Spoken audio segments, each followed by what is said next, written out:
And welcome to Roadmap 2023, our election issues and personalities tracking program. I am Ladi Akeredoluale. Thanks for joining us. My guest on today's edition says political parties who have been shirking responsibilities must now take full charge of their fortunes and their roles in the political system. My guest also says wastage which the political system currently generates could be curbed by a turn towards more robust use of technology.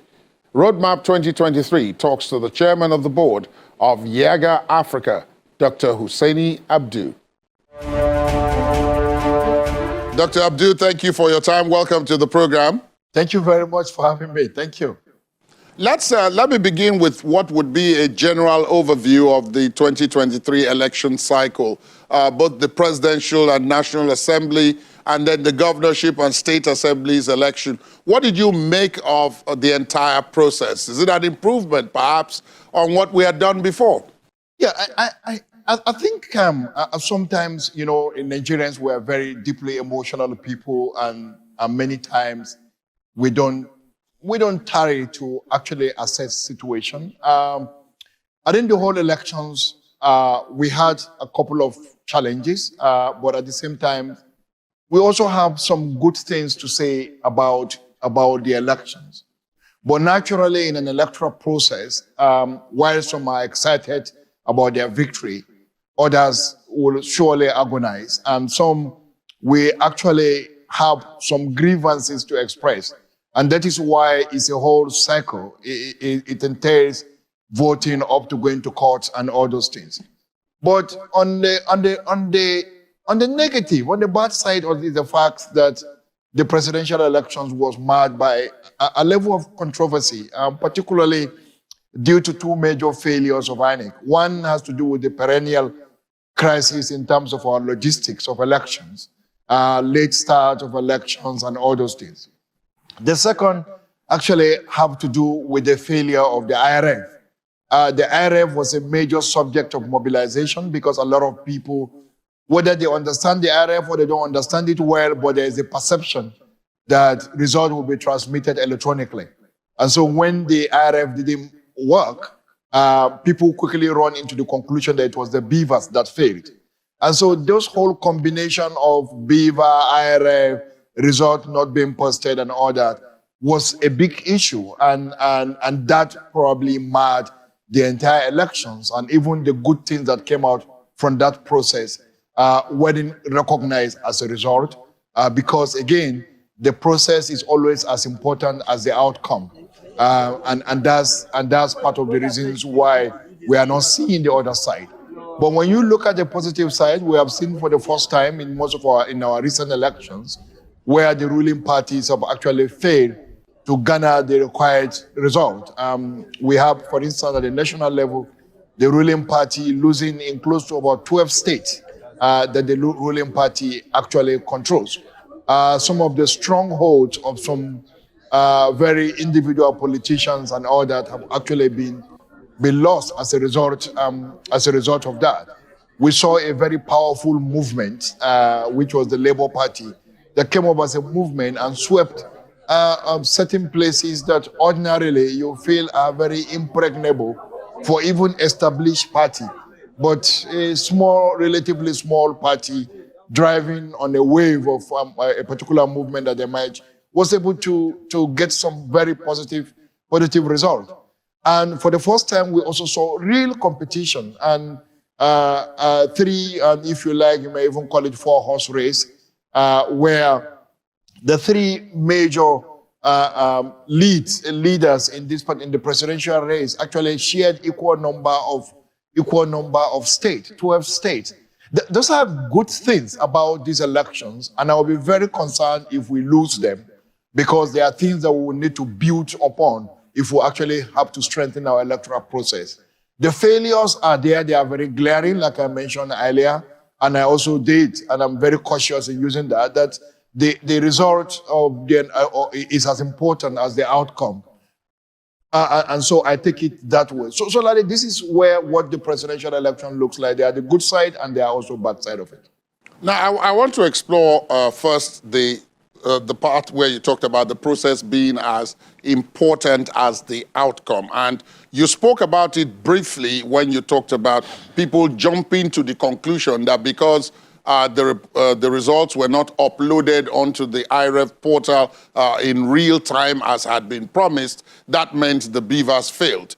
But we have not been presented, as you and I are speaking, we have not been presented with evidence that the beavers failed anywhere. Where they did not function during the election, they were replaced. There have been a lot of allegations, but they have been yet to be proven. So the beavers didn't fail, and all the results you pointed out that didn't happen in previous elections. I mean, President Buhari lost in his home state. The now president-elect Senator Bola Tinubu lost in his home state. The APC National Party chairman lost in his home state. And so in the governorship election, there were a couple of surprises. At the end of the day, is it that we are unable to separate the wheat from the chaff, or is it that there was no wheat, there was just chaff? No, actually, we just failed to separate the wheat from the chaff. And that is why I was saying that we're very deeply emotional people as a country. And sometimes what drives our attitude to elections are based on certain things that we have already defined. And once it does not come that way, then it is not okay. It is totally not okay. And I say this with all sense of responsibility and also caution. I recognize, and I wouldn't debate that with anybody, that there were failures in terms of annex management of logistics. Number two, there are failures in terms of INEC meeting its promises of ensuring that results are loaded on the IRF. INEC could not do that. And because INEC did not fail in those two grounds, it provided room for people who actually object or who have issues with the process to actually dismiss the entire elections. And for me, as a student of Nigerian politics, I wouldn't go in that sweepy manner. I have seen several elections in this country in the past, and I know that this election brought out some very good things, as much as I agree with those people that there were certain glaring failures on the process side. But one thing that I also want to clarify is that beavers didn't fail. We have evidence beavers worked in 98% of our polling units. And where there are problems with the beavers, they were quickly addressed. Beavers' job is to accredit voters biometrically, fingerprint or your face. And beavers did that.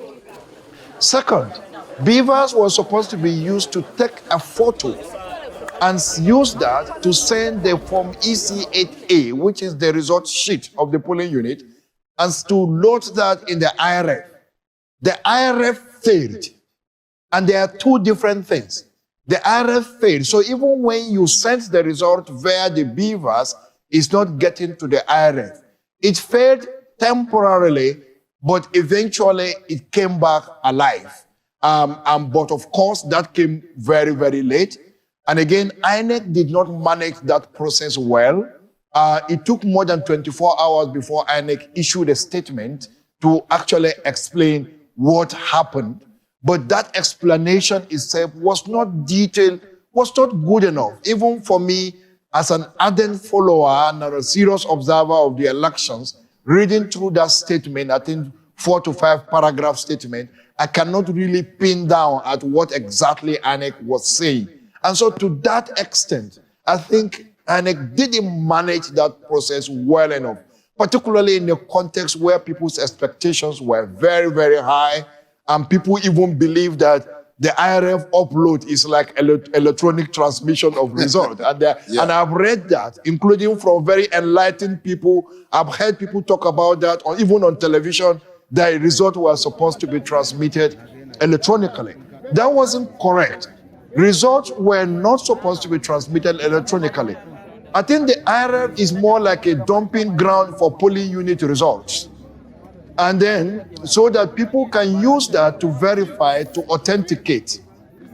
But the result, we still have had to go through the normal manual collation process from counting of the ballot at the polling unit through the ward collations, to local government collation, to state collation, and up to the national level collation. So, and I think that these are some of those things that we need to be clear about, and that helps us because we have to know and be acquainted with the process for us to know how to engage it. On the state elections, yes, we saw, of course, APC won Kaduna, not PDP, but we saw APC picked Zamfara State. PDP picked Zamfara State. We also saw NNPP win in Kano. We saw APC win in Sokoto, which is actually a PDP state. We saw PDP win in Plateau, which is currently a an APC state. We saw the Abia example that you just that you gave. So there are several instances where the incumbency factor fails to work. And incumbency has been a major issue in our electoral conversations because there is a belief that the incumbent don't lose. Of course, even in the past, we have had incumbent lost elections, but I think that process of incumbent losing elections has been consolidated even in this particular election. See Benue, we also saw APC winning in Benue against the PDP current control of that state. And there are many other states with this kind of examples that we can provide. Things are not perfect, and no elections, no democracy is perfect anywhere. I think we all have a responsibility as citizens of this country to hold INEC to account and demand that things are done right.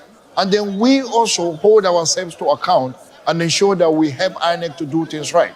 Because some of the challenges that we are dealing with in these particular elections actually don't have much to do with the INEC per se, but it also has to do with our political culture and the character of our politicians, desperate that they can use anything available and possible to ensure victory. So violent suppression of voters is just not okay, but this is what politicians do. You voluntarily disrupt election because you want that polling unit election to be cancelled, so that probably there can be election can be declared inconclusive, or you know that this is not your stronghold and you use violence to try to suppress people of voters and stopping people from going out to vote. These are things that politicians did, and if we run a system that is very accountable, we should be able to hold those people and subject them to the right disciplinary procedure as provided by our laws. And these are the conversations that I think as a country that we need to do, where we support people who are aggrieved, who are not happy with the way the process went, to actually seek legal redress. And some of us are pleased that a lot of candidates or politicians have actually taken that route of seeking legal redress. And I think as a country, we have an obligation to support them to ensure that they are able to follow that through as well. Because that itself is still part of our electoral process.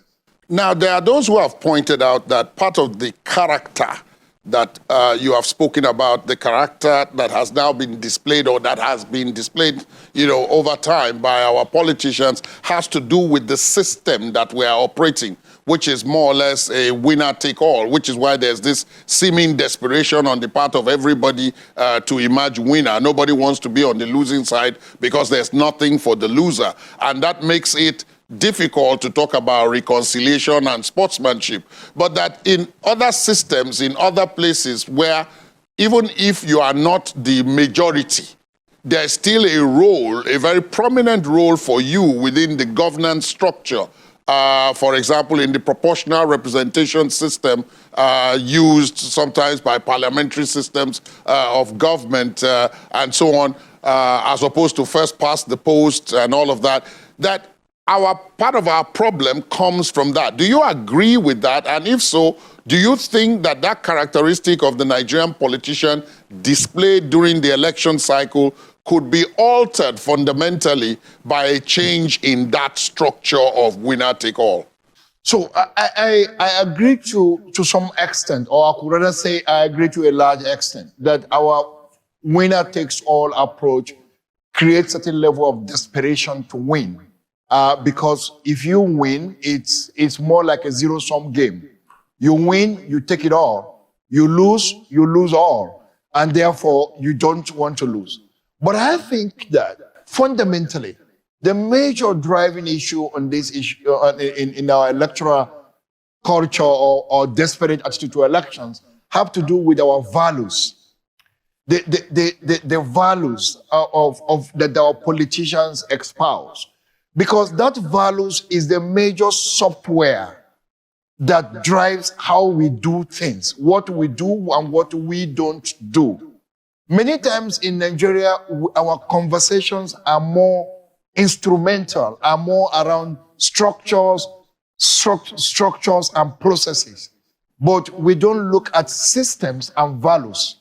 So many times we think about laws, we think about certain positions here, certain structures there, but we are not looking at what connects them and allow them to work seamlessly. And those things that connects them have a lot to do with our values, the value system. I think I always use this analogy that it is like the relationship between our computers and the software. And now, Ladi, I'm in conversation with you now. You are in Lagos. And what is making, we have TV screens here, which are hardwares. But what is making this possible is the software. And so if the software is not there, the hardware is useless. So the values have more like the software. If the software is not there in our political system, the right values of accountability, the values, basic values of democracy, participation, and those things, if we don't have it, you can't get it right. And like I always say, your elections cannot be better than your society. Your elections is a reflection of the character of your society. And the definer of your society is your culture, which is your political culture. And the major element in your political culture are your values. And so we don't speak around issues around values. Why would you kill someone because you want to win election? That's a fundamental question. What stops you from carrying arms? Why would you accept victory and not accept loss? These are issues that actually have to do with our values. And our politicians don't have the right democratic values. We speak about democracy when it suits us, and we act in a very antithetical manner when it does not suit us. And that's the area we need to deal with, where we are also trying to find the right fit. I'm a very big fan of proportional representation. I'm a fan of a more parliamentary system, the original system that Nigeria had, and I've personally been very consistent around that because I believe that it allows for higher level of accountability, and I believe that it allows for more inclusion and equity in distribution. So for me, and if you are living in a diverse country like our own, what we should be thinking about is inclusion. And how do we guarantee inclusion? How do we make our electoral process to actually allow for this inclusion? Isn't it a shame that in a country of almost 50% women, you could actually, or we have been running a system, 36 states, and no woman had ever been elected a governor in the last 20-something years of our return to democracy.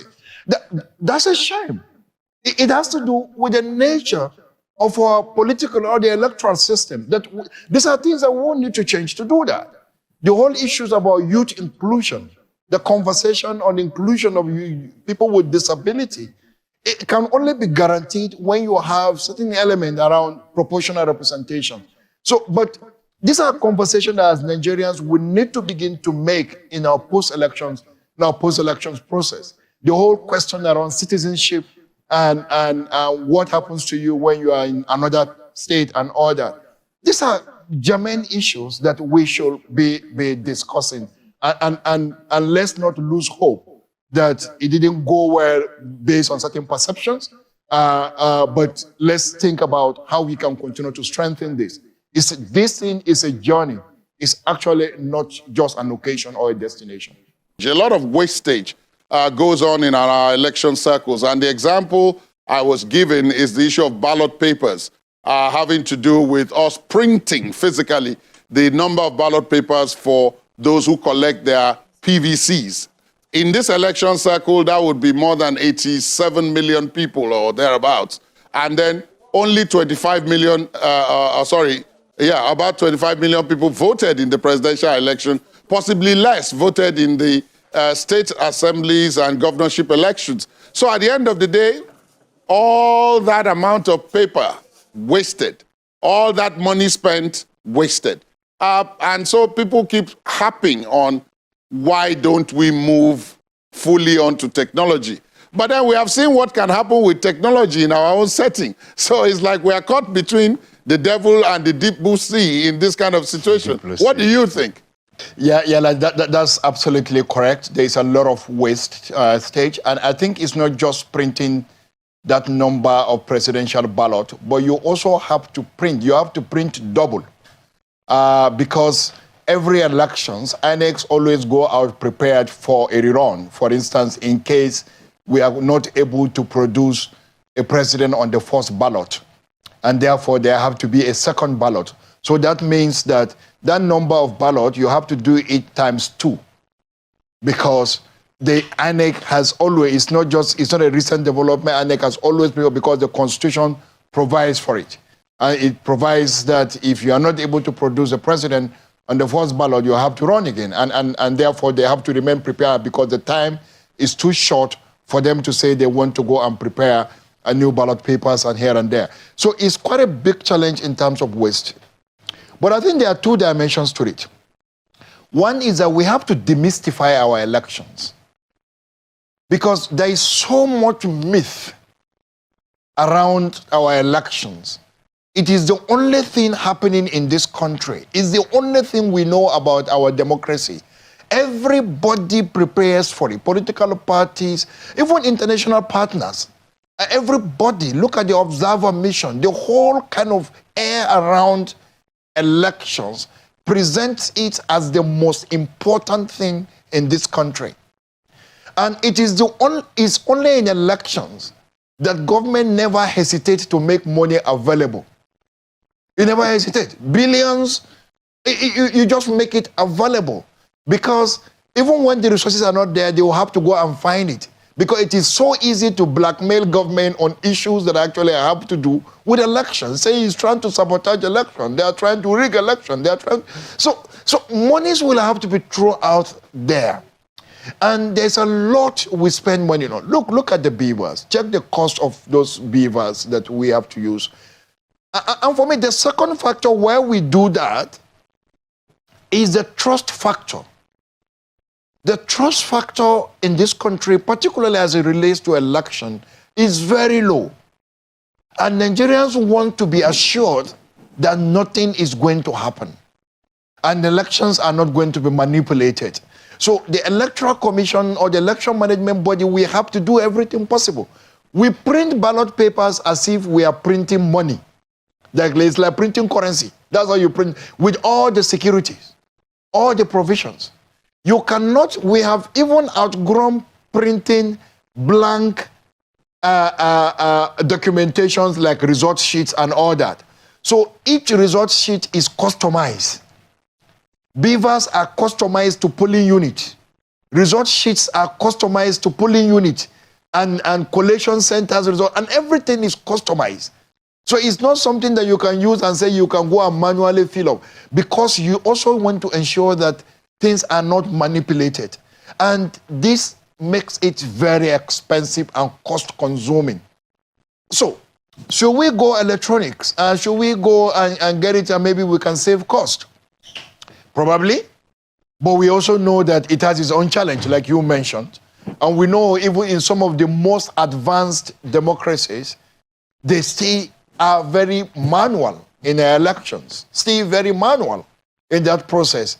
Also because people appreciate what can happen when you use the electronic means. But there are also others who have been able to probably marry these two, to combine it, both electronic and the manual processes. Like the voting machines in India are to some extent manual. They are not that physical to that extent, but they still have certain element of electronics in it. So can we have a mix of that? Or can we even do manual where, like for instance, and I've been saying this in some of the conversation in a very light mode, but I can share it publicly today, that look, when you go to the airport and you want to board, you present your ticket and they issue a boarding pass. The boarding pass is printed immediately right there in the small machine. They press a button on the system, it prints out the boarding pass, it gives you. And because you already have your ticket number, is what is used to print the boarding pass. Once it is issued you cannot use that same number to print another boarding pass, unless if it's going to be a replacement. So, if we can customize Beaver, can we customize things like that, where our ballot papers are printed right there, and it's given to you? A machine can just print it, and it will have all the security details that whether anybody wants to have, and we all use that. In my office, you join the office today, we can print your ID card and give you. It's the same machine we're using. We don't. So I think that even on the manual side, there are technologies that we can deploy that will save cost and also help to manage this wastage that we're actually talking about, Ladi. Indeed. Going forward, before we leave this aspect of the conversation, there are 3 off-cycle elections that INEC is now, moving on to preparing for. Those in Imo, Bayelsa, I believe, and Kogi. Those 3 states are coming up, not too long from now. Coming from this election cycles, if you were to talk about a few things that INEC must now look at very closely enough for some of the mistakes that we have identified that were made in this election cycle not to be repeated in those off-season elections, what would those be? One is about the logistics, which actually determine whether the polls opens early or they open late. And this has been a perennial problem in practically all our elections in our recent history, or in our history altogether. But there was a relative progress made in the governorship election, learning from the crises that happened in the presidential elections. INEC needs to build on that. And part of what they may need to do is to decentralize logistics and actually hold INEC officials at all levels accountable. And so your performance is actually marked by how well you do or you did in terms of the opening of polls. So if we mark you on that basis, and you can be penalized if that didn't happen. Because we do respect to people in INEC and who are doing excellent work, and we have tremendous respect for some of them who are doing fantastic, who have put their life on the line to make sure that our democracy gets better. But we also know that there are people out there who are only out to benefit on the elections day. There is resources for 10 vehicles to be used, you got 5. And then you pocket the money for the remaining 5. So these are things that INEC needs to recognize and appreciate, that there are these kind of challenges that happens in the field, and begin to have a way of holding people accountable on this. So when we decentralize this kind of thing, it can work better, and we are able to hold people to account, because decentralization means that some people are responsible, and then those responsibilities will actually come with a certain level of accountability. And for me, that's maybe one of the ways to deal with it. Indeed. Second is the IRF, which has become a major part of our elections. And I think it's a very important value add to our electoral process. And I wouldn't ask that we jettison it. I actually think that we should strengthen it. And part of the way to strengthen this kind of thing is probably INEC be able to run a test. I think part of the crisis we had at in the presidential elections is that INEC probably the INEC did not do a very good stress test on its IRF. They did a test, but I think that the quantum, the number in terms of sample of what they use is too small for a national elections. I think they will have done a more bigger stress test. We all do that all the time. When you have to do anything, you need to run a pilot to actually see where the challenges will be so that you can deal with it. So let's not assume that things will work. So we need to continue to test, recalibrate, and improve on our software and the system that we're actually using for this purpose. When we do that, I think we should be able to do better on it. The third one is to continue to educate people about its processes. INEC needs to invest more. There is a voter education department, and they have done quite excellent. I've been on different platforms with the director, and it's quite a very honorable gentleman, and who had been so committed to that level of education. But I think that process of education also needs to be decentralized so that there can be more significant investment on voter education at both local government and at the state level, and not simply using our televisions and radio stations and newspapers, that we are actually able to reach people through other local level participatory approaches to allow for people to be acquainted with how these systems run. And I think if we do this, we should be able to do better in those elections. And I think that we've always done relatively well in those up-season elections because it's just one state, and in many occasions, they're actually small states. We're able to manage things very quickly. I talk about Osun. I was at the Osun elections. The IRF portal was delayed. We were set already waiting, and it took about 2 or 3 hours before it came alive. But because it was a state-level election, and it was the second time it was being used, probably people's attention, apart from those of us who are working very closely on the electoral process, didn't pay attention, and it wasn't an issue. But it came up. We had that, and we expected that we should continue to learn on those processes. I think I need to do a proper audit of what actually transpired in these general elections. Look at, also use some of the recommendations and observation that came from the different observers, local observer or national observer, international observers. Pick out some of those recommendations that have come up and see how we can use it to strengthen our electoral process. Indeed. Let's look at the political parties now. The vehicles for accessing political power, if you will, under our present system. Most of the time, attention is rightly focused on the election management bodies, INEC, the security agencies, and so on.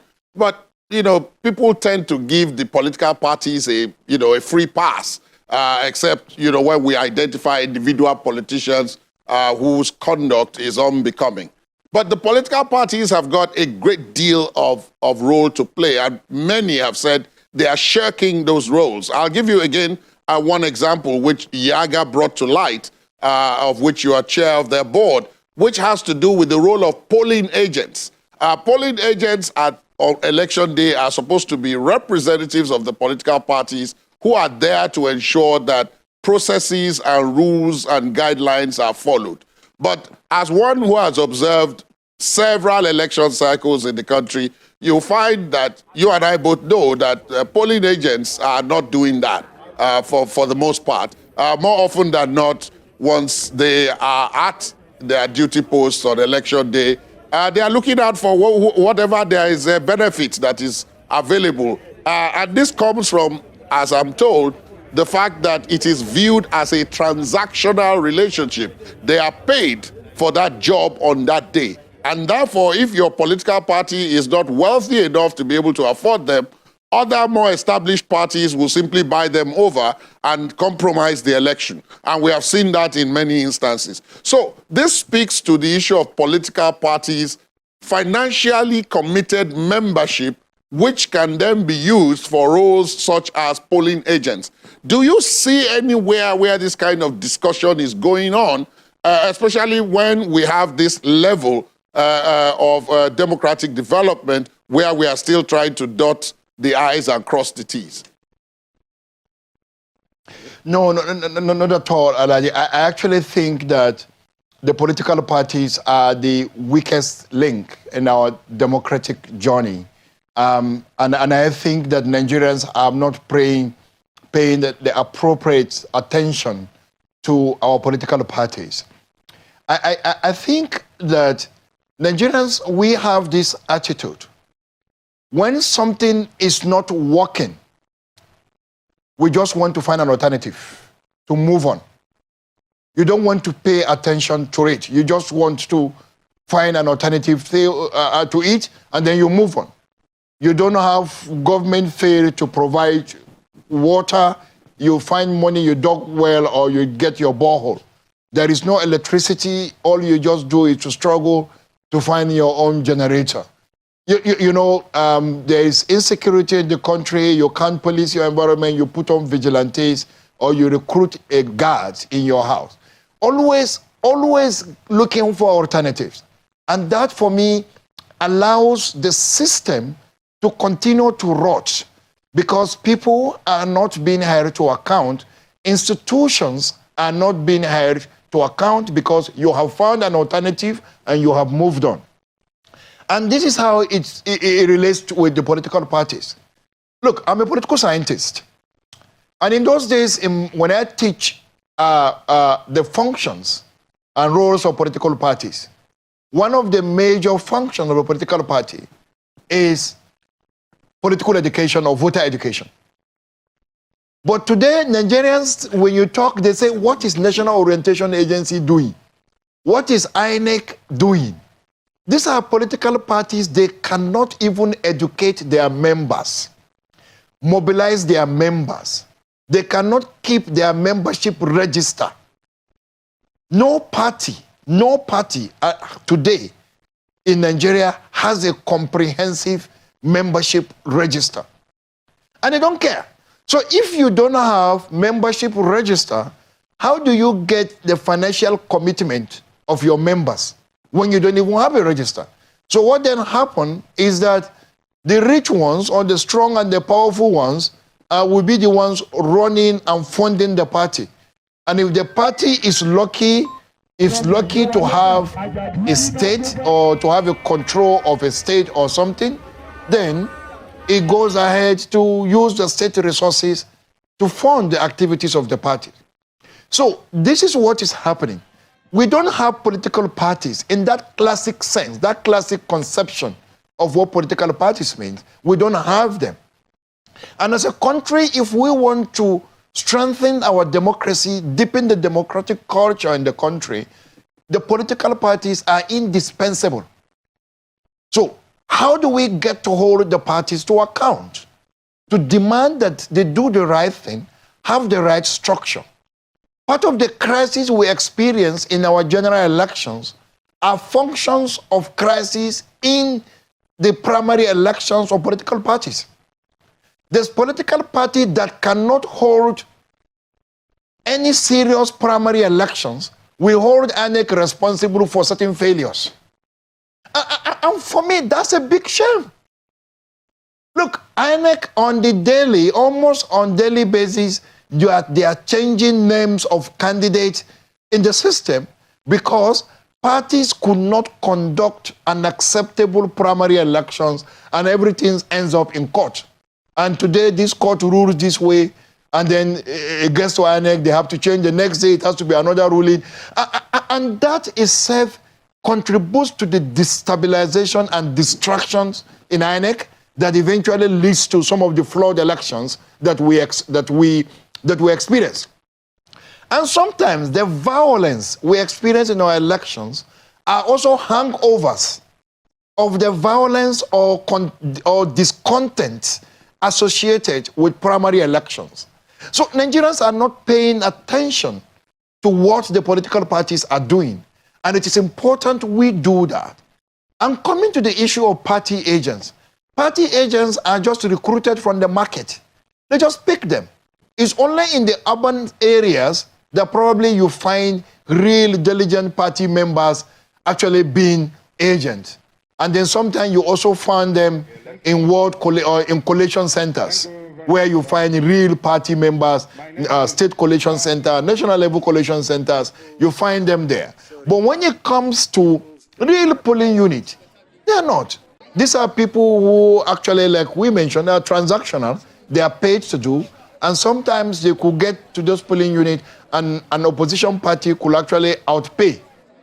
And then anything can happen. And we have seen those kind of things happening. So I think Nigerians, we need to begin to pay attention to our political parties and get the parties to do the right thing. And when the parties do the right thing, probably our elections will even get better. Dr. Abdu, as someone of your stature, I cannot have you on this kind of platform and not ask you about this. So many have spoken about the fact that for the first time in the Fourth Republic, the National Assembly is going to have about 8 political parties represented both in the Senate and in the House of Representatives, and that in itself could present a very raucous atmosphere, very deep debates and so on. But at the same time, it may mean that, like we find in some other places, very little work would get done because of so many contending political interests involved. This must be exciting for someone like you to be able to witness. But do you think it will have the kind of negative impact on governance that so many, are fearing? Okay, I'm actually excited that we are going to be having a multi-party parliament, not that structured binary of 2 major parties that we are used to seeing. But this time around, we're going to have that. But again, the major drawback is that one of the parties still have, to some extent, an absolute majority. And from the data we have in terms of the results available so far, is that over half of the seats are still controlled by the ruling party, and that may not make any significant difference. And then secondly, I also think that because the nature of our partisan politics is that we are not driven by ideas. I don't really want to say ideology, that the way people use that. I want to talk more about ideas. Yeah, we are not much driven by ideas, and the parliament is also a transactional space.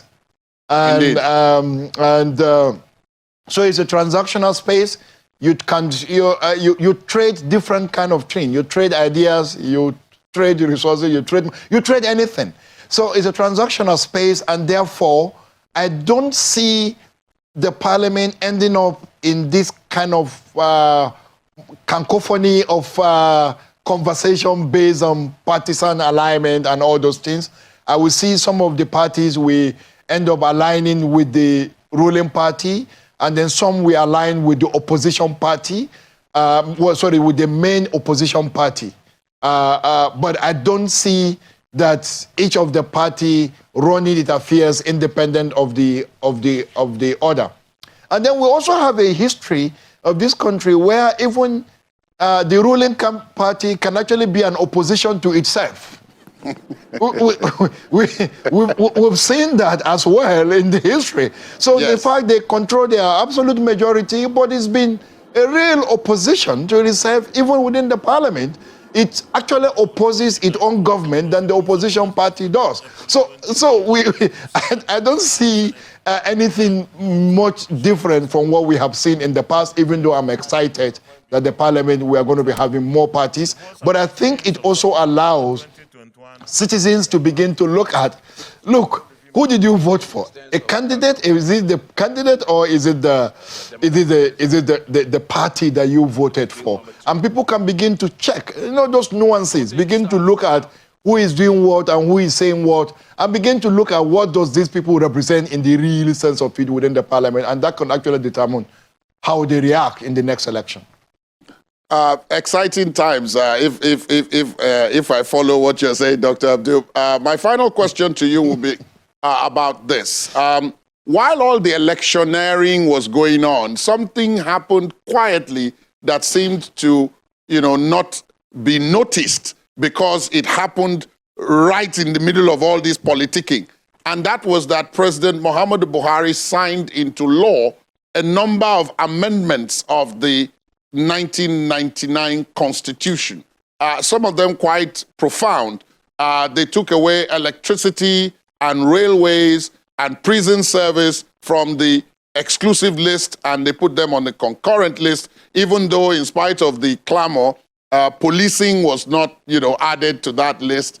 And then the state assemblies secured financial autonomy. The National Assembly had secured financial autonomy before, but the state assemblies secured financial autonomy by some of those laws that he signed. But again, is this all these amendments, these introductions, are they, in your view, deepening Nigeria's democracy, or is it something that we're going to have to wait and see whether they, in fact, have negative consequences on the country? Thank you, Ladi. I think that's just, I agree with you.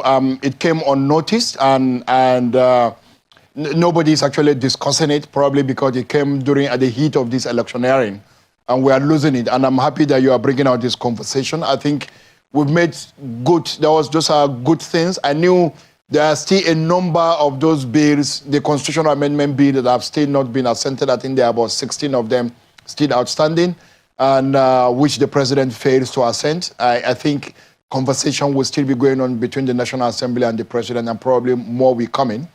I think there are some profound ones, like the ones you mentioned. One of the key conversations in on our federal system is the whole discourse on how unworthy the exclusive list is, that the component that the federal government controls, and that what we have is more like a centralized federation or a non-federal federal system, that someone describes it. So we have seen some level of breaking down some of those things that the central government had controlled. So you talk about electricity. So it actually means that any state that have the resources can invest in electricity, and it can also contract private sector players to actually come and play a very important role.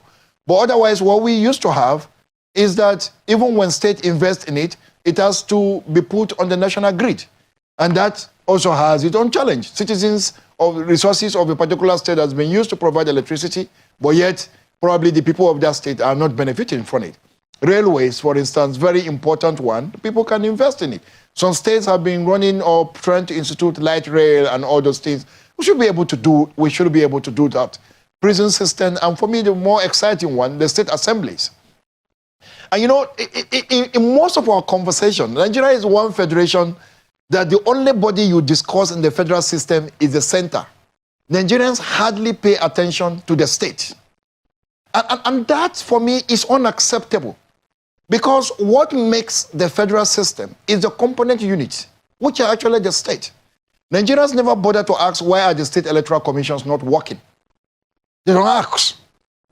And that if the state electoral commissions have functioned better and functionally, we could actually run our national elections through future constitutional amendment through the state, like it's done in the United States, where we actually copied and borrowed our kind of presidential and even federal system from.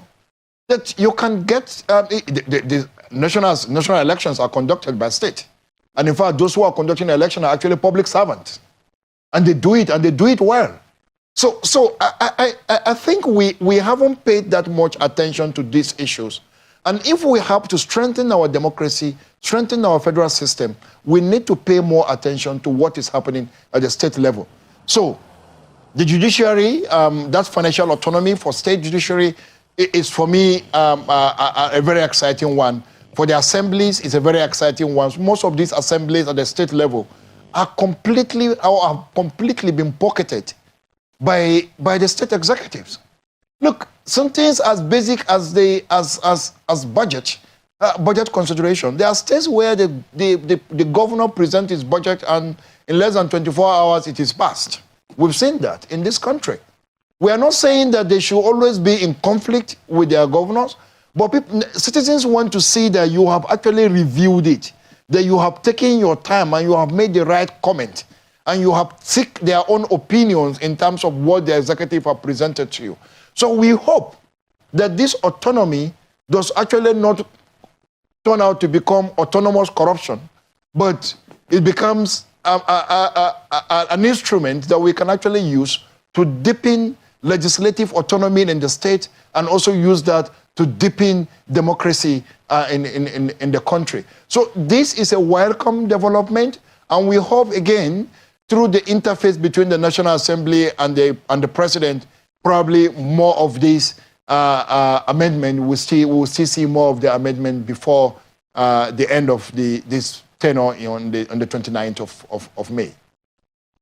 Dr. Hussaini Abdu, thank you so much for your time. It's been a pleasure speaking with you. Thank you, Ladi. Thank you so much for having me. It's been a very exciting conversation. That's our program today. We would, of course, like to hear from you on the conversation. Our social media handles are right there on your screen. You can also listen to this and previous episodes of the program via our podcast and YouTube pages. Please visit our website, channelstv.com, to get started. I am Ladi Akeredoluale. Goodbye.